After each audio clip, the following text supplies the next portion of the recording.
பின்னால ஒருவர பற்றி பேசுறீங்களா? ஒரு நிமிஷம் யோசிங்க. அந்த மனிதனை விட உங்கள சுமக்கிற இந்த பூமிக்குத்தான் அதிக கஷ்டம். இந்த அதிர்ச்சியான உண்மையை திருவள்ளுவர் சொல்கிறார்.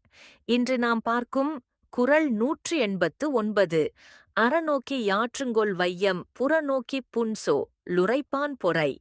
திருவள்ளுவர் விளக்கம். பிறர் இல்லாத போது அவர்களை இழிவாகப் பேசுபவன் அவன் மனிதர்களுக்கு மட்டுமல்ல, இந்த உலகிற்கே ஒரு பாரமாக இருக்கிறான்.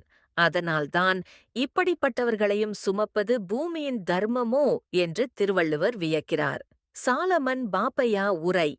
பிறர் இல்லாதபோது அவரை பழிக்கும் இழிசொற்களைப் பேசுபவனின் உடல் பாரத்தை இவனையும் சுமப்பதே என் தருமம் என்றெண்ணி இப்பூமி சுமக்கிறது போலும்.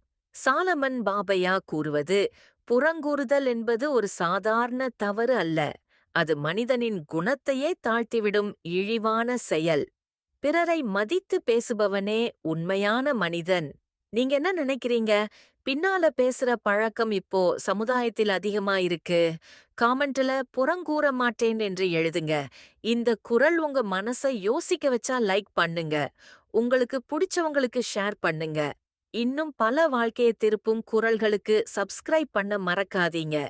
தினமும் ஒரு திருக்குறள் மனசுக்கு ஒரு மருந்து.